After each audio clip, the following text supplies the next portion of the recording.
Less than 10% of the plastic ever made. Rubbish. In fact, so you find a way to keep our oceans healthy. Why? I wanted to highlight the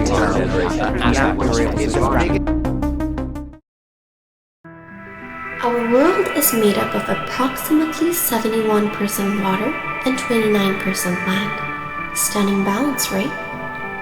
Underneath the huge ocean lies a world full of life and wonder. But amidst this vast oceanic expanse, a silent crisis is unfolding.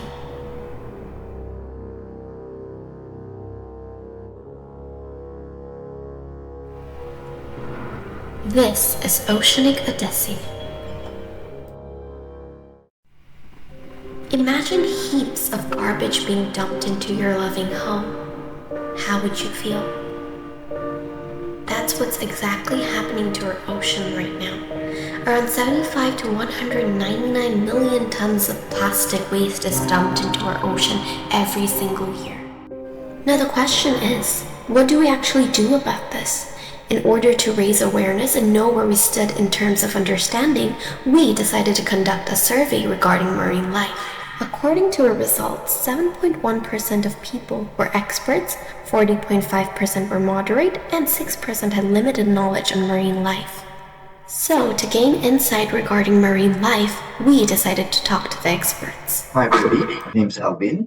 I've been working with Reef Check Malaysia for the past 13 years. And before that, I did my degree in marine science, and then I continued with my master's in the same topic. While I was doing my master's, I started volunteering with Reef Check. So right after I submitted my thesis, I started working with them. So even before graduating, basically. Currently, I'm based on Tioman Island. We have a long-term project on Tioman Island, which is looking at building reef resilience. And I started that project in 2014, and we've been running it since then. So my name's Julian. I am English, by the way, is what people want to know. And I have been involved in reef conservation with Reef Check Malaysia since 2007, when Reef Check was first established in Malaysia. The biggest achievement I can say is the program we started on Tioman, because it was the first time in the country where local community, local islanders were going to get involved in management of the coral reefs. So the idea was that we were going to identify locals that were interested, teach them how to scuba dive, train them up, and then get them involved in what we do. And this is something that had never been done in Malaysia before, though it had been done in other countries. I was in the dive industry, right? So I have, from family background and from personal preference, or whatever, I'm conscious of environmental issues. I know it's an issue, I know it's a thing, right? We have problems in the world. So that's one thing.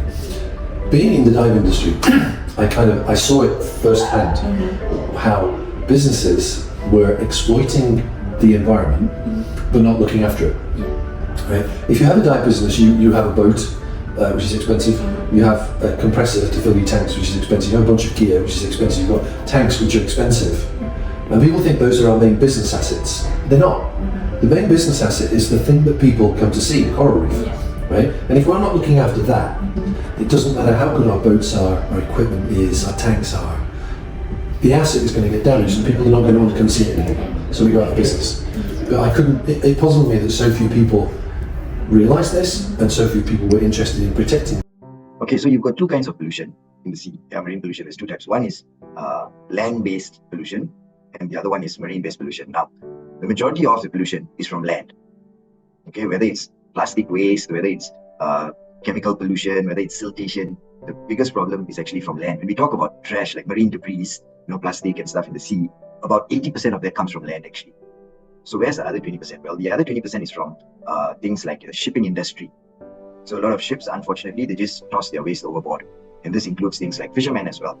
So fishermen with used products, with used fishing nets, they will not carry it back to port. They will just throw it overboard. So if you imagine when they're going out to fish, they will stock their ship up for like 1-2 weeks of being out at sea. And as they go through those products, it'll just get tossed overboard. And this is similar for even larger ships, like cargo ships. Some of them do have incinerators, but even then, the ash and all that is dumped directly into the sea.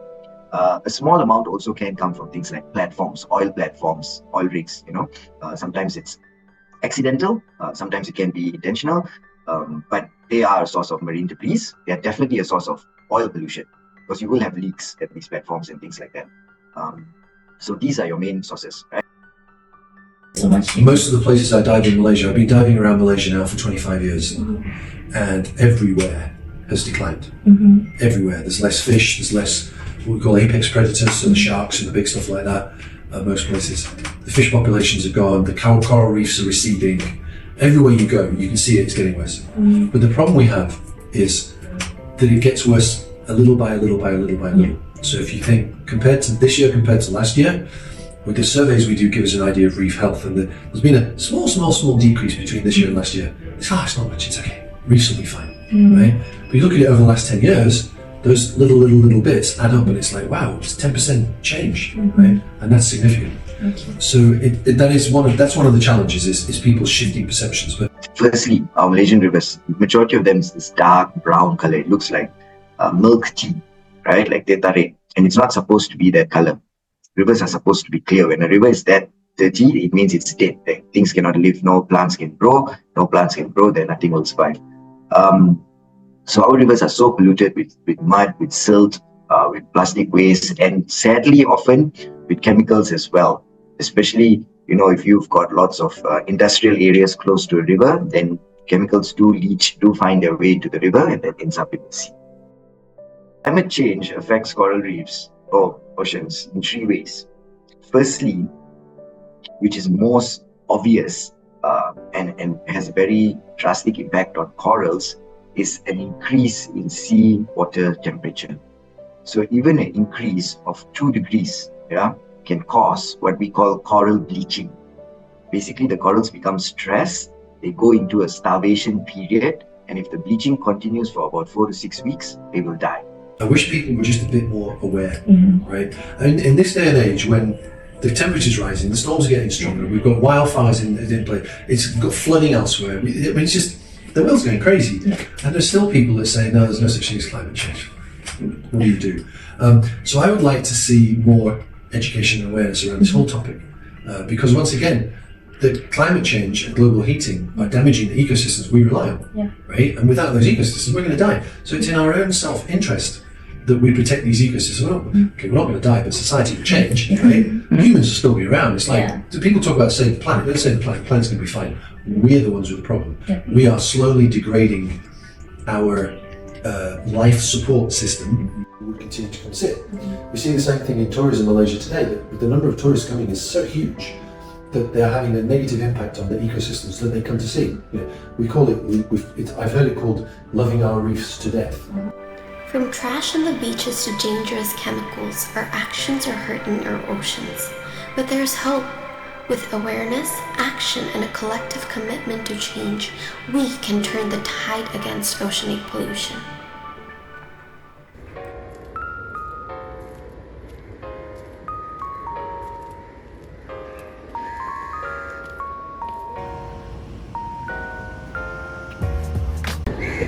The ocean is so pretty, don't you think so? Absolutely. I could just stay here and stare at it for hours. Look at all this pollution. It's so heartbreaking to see. We need to take action to protect the oceans before it's too late. Another good day to fish. Wait, what did you just say? Another good day for fishing? What cost? At what cost? The environment is dying. What are you talking about? You're actually harming the ocean ecosystem. But this is what I do for a living. I mean, I understand that you need to eat, live, but your livelihood shouldn't come at the cost of the planet's ecosystem. We should find a sustainable solution. It's so heartwarming to see people come together to clean our ocean. Every little action counts. Protect our oceans. Taking care of the ocean is what makes my life fulfilling. If we all work together, we can really make a difference in preserving marine life. Every choice we make has the potential to save our ocean and ocean creatures. So it is high time we should take steps to save our ocean creatures and marine life.